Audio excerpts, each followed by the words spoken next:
Olá a todos, espero que estejam todos bem. Professor Celso novamente falando com vocês. Bem-vindos aí para mais um quarto de sabedoria. Caso você não seja inscrito, por favor, considere fazer a sua inscrição. Vou ficar extremamente honrado com isso. Já ultrapassamos os 1.585 inscritos. Obrigado aí pela sua inscrição, tá bom? Curta, compartilhe e comente, sempre com educação, porque é assim que a democracia funciona, tá ok? Hoje nós vamos falar um pouquinho sobre as revoltas regenciais, né, naquela série do porquê que o pobre sempre se dá mal, né, no Brasil. Infelizmente, a gente sabe que o cenário brasileiro ele nunca foi propício para a população mais carente e sempre que havia revoltas, né, revoltas armadas, a população ela era utilizada como massa de manobra e, infelizmente, boa parte dessa população que lutava, sei lá, por direitos, como, por exemplo, não passar fome, tá? Acabava ali sofrendo certas consequências ruins para eles, tá? E para a família como um todo, tá bom? Antes de iniciar, vale lembrar aí o nosso Pix, caso você queira ajudar o canal, tá bom? O professor está procurando emprego, está difícil de achar, essa época do ano é muito difícil procurar emprego para professor, na maioria das vezes é na metade do ano ou no final do ano, né? Então, como eu saí antes, para mim fica um pouco mais difícil, porém, fico aí grato com o seu apoio, caso você ache interessante o meu trabalho, queira dar uma valorizada no meu trabalho, honrar o meu trabalho, fica aí o Pix, qualquer valor ajuda, eu vou agradecer imensamente, tá bom? Antes de mais nada também, né, antes agora de começar de fato, explicar uma coisa para o pessoal que está assistindo, tá bom?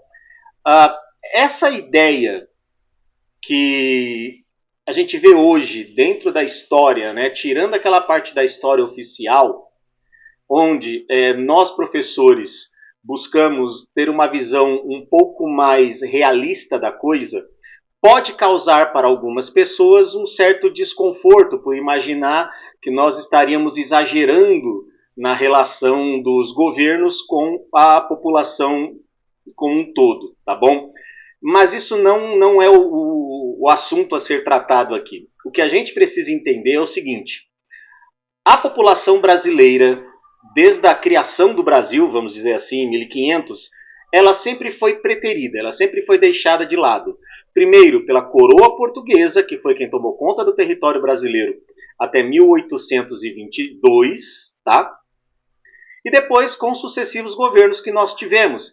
Em um momento ou outro da nossa história, tivemos presidentes, no caso do Brasil República, a partir de 1889, tivemos alguns presidentes que pensaram um pouco mais na questão social. Porém, a dinâmica de governo, tá? A dinâmica daquele pessoal na manutenção deles no poder, ela não estava necessariamente voltada ao auxílio da população, como eu expliquei para vocês, inclusive nos meus vídeos falando sobre a história da educação no Brasil. Tanto é que havia escolas que eram destinadas à elite e escolas que eram destinadas aos operários. Então percebo que já havia uma segregação até ali na questão da educação. Então é importante você ter esse olhar, tá bom? Quando a gente fala das revoltas agora, nós vamos falar das revoltas regenciais, para que você não tenha assim uma visão, nossa, esse professor está falando assim porque está falando mal dos governos, está falando mal do meu governador, do meu presidente. Não, eu estou falando na condição de professor de história.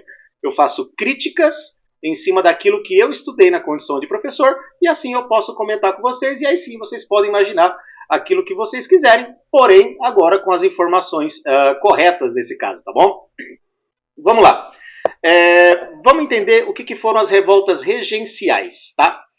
Foram movimentos armados que ocorreram em diversas regiões do país no período compreendido na nossa história como o período regencial. O período regencial ele vai de 1831 até 1840, tá bom? E por que aconteceu o período regencial? Em 1831, o então imperador Dom Pedro I, depois de 9 anos sendo o monarca que governava o Brasil, ele vai ter uma péssima administração, vai ter gente criticando o trabalho dele, haverá perdas econômicas com relação ao açúcar, com relação ao algodão e tudo mais. Isso vai também desgastar o governo dele, a ponto de que ele simplesmente desiste de ser imperador ele abdica do trono e volta para Portugal. Afinal de contas, ele era português, então ele foi disputar o trono português lá e ele então assume lá com Dom Pedro IV.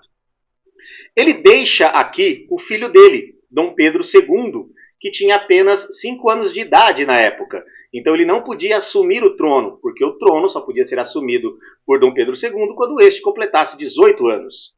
Beleza?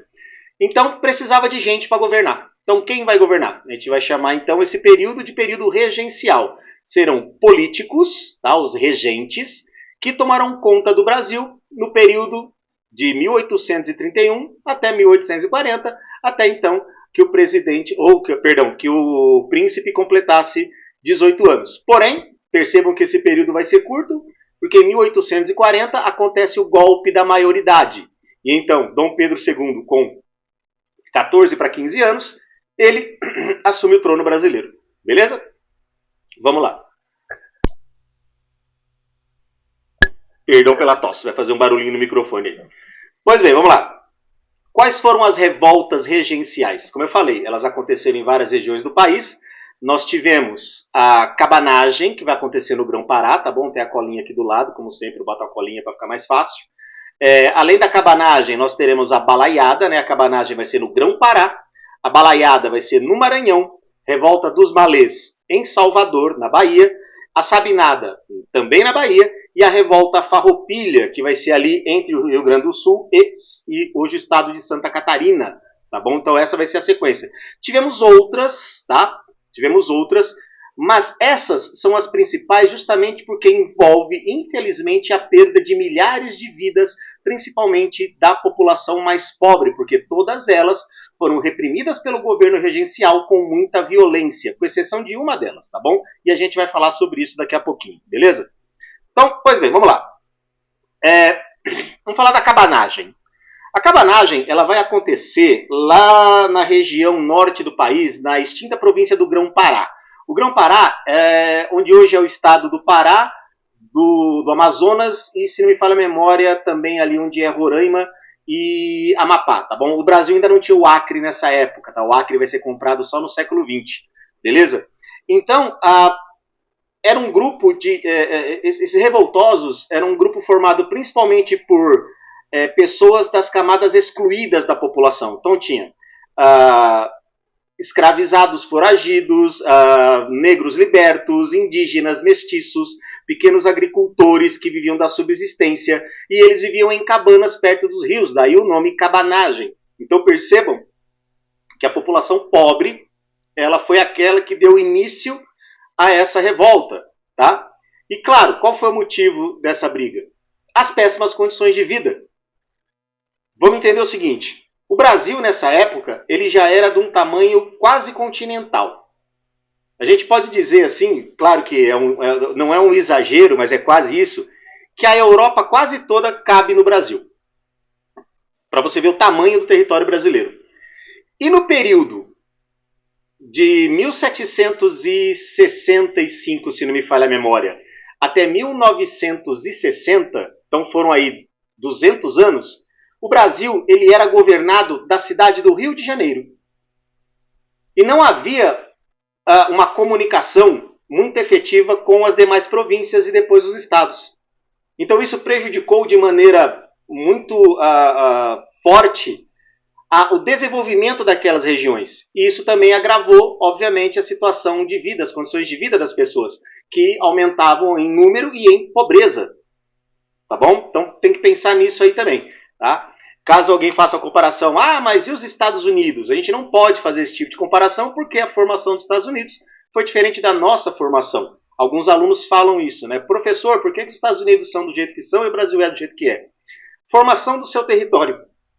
E é isso que a gente tem que prestar atenção, tá bom? Eu peço desculpas que eu tô com um pouquinho de tosse, tô me segurando para não tossir. Beleza, vamos lá. Continua. Desculpa de novo.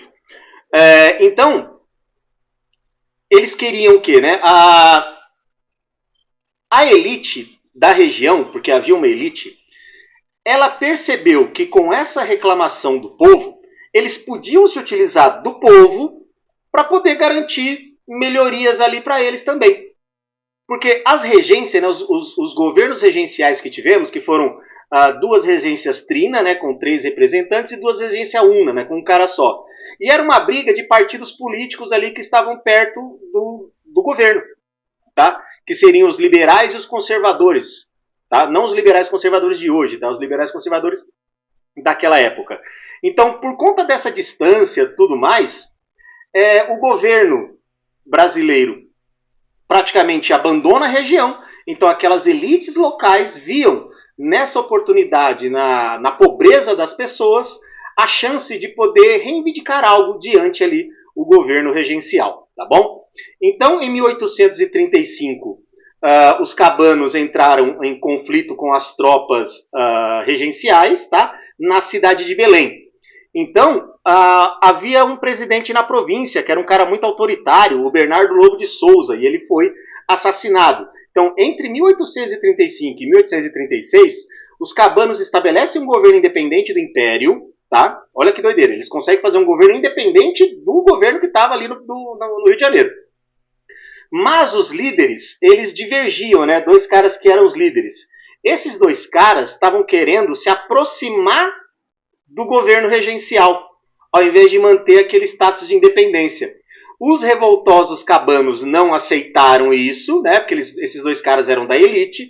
Os revoltosos cabanos não aceitaram e destituíram esses caras do poder. Vai ter um terceiro, né, vai ter um terceiro cara, que vai ser o Eduardo Angelim. Esse cara era de origem muito humilde, ele era de origem pobre, e as tropas regenciais se aproveitaram, então, da ausência de lideranças da elite para fazer um contra-ataque e, digamos assim, matar muita gente. Tá? Infelizmente, milhares de revoltosos foram assassinados. Isso aí. Tá? A revolta ela vai ser de 1835, como eu falei, até 1840. Né? Então, em 1840, acaba a revolta com milhares de revoltosos, todos de origem pobre, sendo então assassinados. Tá? E aí, então, Grão-Pará volta a ser uma província obediente ao governo regencial. Tá bom?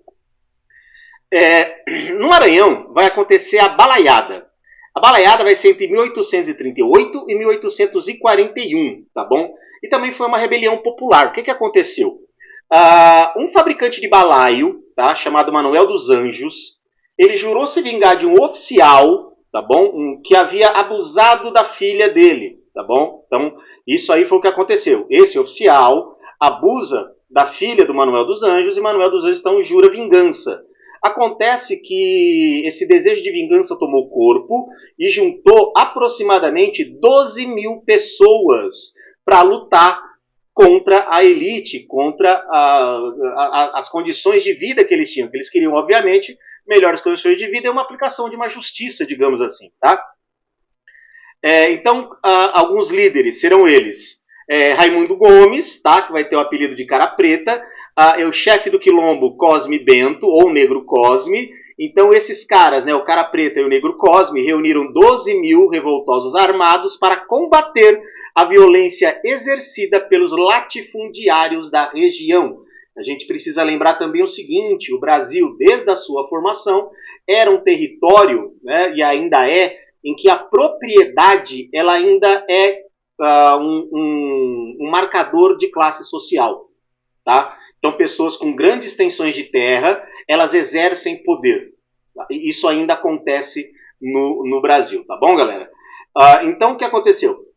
A primeira incursão foi quando o Cara Preta ele vai até a Vila da Manga, lá no Maranhão, e ele ordena a libertação dos presos que estavam ali na cadeia local. Em 39, né, 1800, eles conquistam a Vila de Caxias, que era economicamente influente, então ele já tem ali, digamos, um apoio econômico para poder continuar com a sua revolta, tá?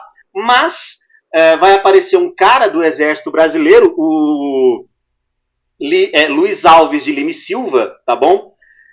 O Luiz Alves de Lima e Silva, que ele vai, né, que vai ser o futuro Duque de Caxias, ele vai fazer uma incursão usando o armamento do exército, tá, da regência, que era um armamento muito poderoso diante das poucas armas que o pessoal revoltado tinha, né, os revoltosos tinham.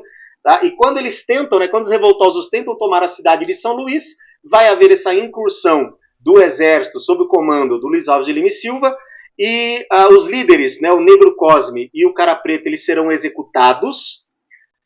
E os revoltosos, os revoltosos que foram presos, voltaram para a escravidão, e aqueles que se renderam tiveram a promessa de anistia, mas isso também não aconteceu. Tá? Aqueles que se renderam também foram presos e foram executados. Tá? Também foram punidos com a morte. Então percebam mais uma vez que uma revolta popular, ela é violentamente debelada pelas forças, pelas forças do governo.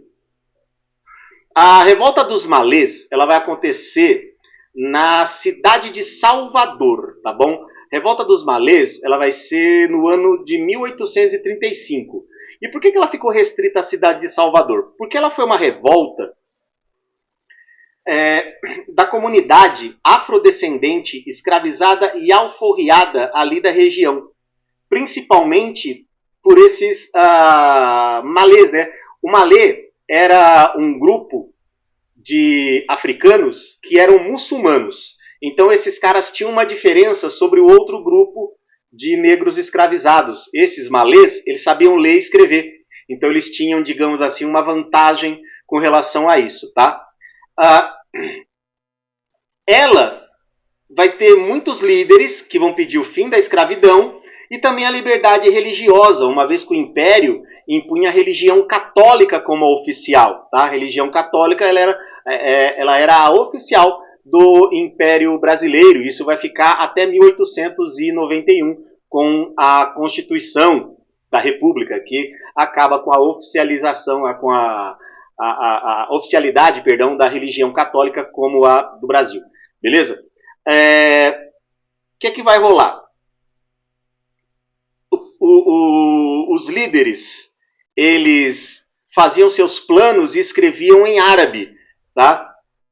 Escreviam em árabe, mas esses planos acabaram sendo levados para a Guarda Nacional. A Guarda Nacional, ela foi criada em 1831 com o intuito de substituir o exército nesses conflitos internos, porque o exército serviria apenas para cuidar das fronteiras do país. Então a Guarda Nacional, que era uma guarda escolhida entre os donos da fazenda, então o dono da fazenda recebia o posto de coronel e ele podia dar os postos e graduações para os seus funcionários. Então agora, o dono da fazenda, que tinha o poder político, agora ele tem o poder das armas, além do poder econômico. Então percebam que agora as elites começam então a querer aparecer cada vez mais, tá?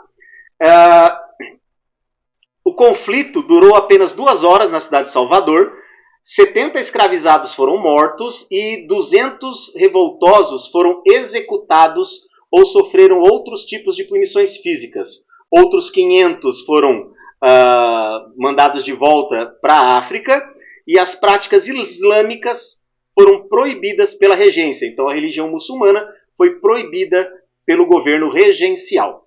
Tranquilo? Então vejo aí mais uma situação, A população dessa vez, O pessoal escravizado que queria só liberdade, pensa assim, caramba, como pode, Para vocês verem que realmente a ideia do racismo estrutural ele está presente no Brasil. Então até hoje nós temos, infelizmente, essa situação. Então quando alguém fala, nossa, mas o que é isso, a escravidão, O pessoal fica fazendo ali, relativizando isso, percebo que era uma situação complicada. E a única forma que o governo tinha para atuar com quem reclamasse de algo era cancelando o CPF de quem reclamava. Então percebam que o negócio não era muito fácil. A Sabinada também vai acontecer na Bahia e vai receber esse nome por causa do médico Francisco Sabino. Tá? Ela vai ser entre 1837 e 1838. Por ele ser médico, ele era de uma outra camada da população. Ele era de uma camada que a gente vai conhecer como classe média. Tá?